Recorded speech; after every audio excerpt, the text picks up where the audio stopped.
Hello Virgo, welcome po sa inyong reading. This is for June the 1st to June the 3rd. Now Virgo, para po sa mga bago, don't forget to click the subscribe button, smash the like button, comment below kung kayo nakaka-resonate, and hit a Zing notification bell.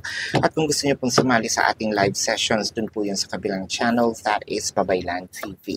No? Yung una pong channel natin is catered for our international audience. So meron din po mga reading doon. No? Take advantage of viewing it.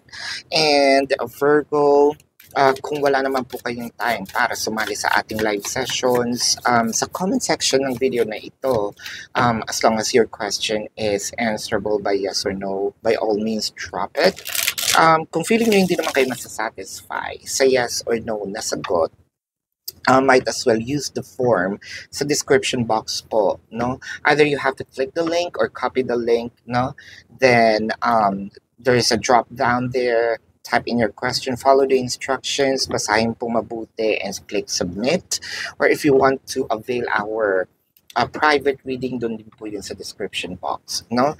So Virgo, I want you to know that this is a general reading, so you may resonate with the entire reading or you may resonate with some bits and pieces of the reading. Take what's only yours. So Virgo, simulan na natin. So ang nakikita ko dito, ang iniisip mo, bakit ang tagal, no? Ang tagal, bigyan ako ng peace of mind ng aking person, no? It felt like that meron din dito mga promises, pero sinasabi mo sa sarili mo na naniniwala akong ibibigay sa akin. Naniniwala ako na gagawin ng person ko ang mga pangako niya. Ang laki ng faith kasi kumbaga sinisecure ka naman ni person, no? Merong mga sabihin nating loopholes na pwedeng sabihin na minsan nagda-doubt ka rin, pero kumbaga kahit papano nag-e-effort. Baka either kulang lang sa mga funds, sabihin natin, sa time, pwedeng sabihin natin, or yung opportunity. Pero nakikita mo naman yung effort ni person. Unti-unti, pero nakikita mo, kaya ganun kalakas yung faith, no? Ng iyong paniniwala sa person mo. With the 8 of coins, the Knight of Swords, and the 8 of Cups.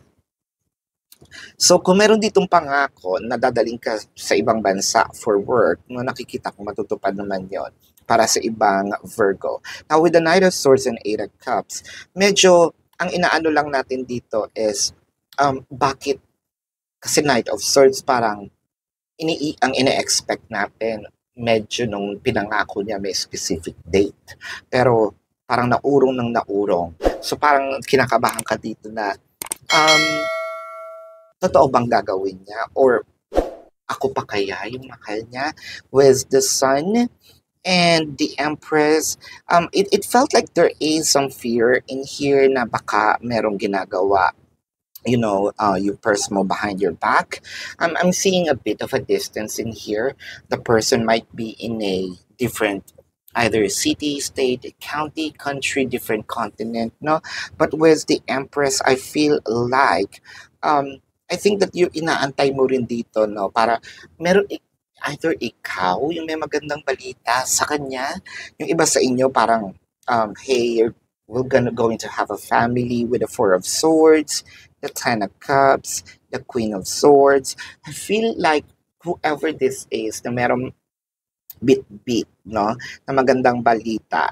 I feel like this is the key for the both of you to either be in cohabitation or living in together, or sabihin natin, if this is not living in together, proposal, marriage is already here with the Ace of, or really building a family kung married na kayo, no? With the Ace of Wands and the King of Cups. Now, kung married na at may kids, baka madagdagan pa itong kids. With the King of Cups and the Ace of Wands, I think that there is a surprise. I feel like there's something about here, yung union. Sex, you know, is also here. Or making love. No, let's disregard the word sex. It's more of making love. And it felt like we're building a new family. We're building a family, or I'm going to accept, no, your kids and mine. Yan. So, ang nakikita ko dito, seryoso, di ba? Napakaseryoso ng kung saan papunta ito, Virgo. So, yan ang iyong reading for now. No, so, tignan natin ang zodiac sign ng person mo. It could be their sun sign or a placement in their chart. I'm seeing Pisces, Leo, Taurus, Scorpio, no? I am also seeing Cancer, no? Uh, did I just say Taurus? Yes. It could also be Virgo and Capricorn. So this is your reading for now. So, Virgo, maraming salamat po sa panonood. And for those of you who's new to the channel, maraming salamat, love and light. Namaste and see you po, no? Doon sa susunod na reading. Maraming salamat, Virgo.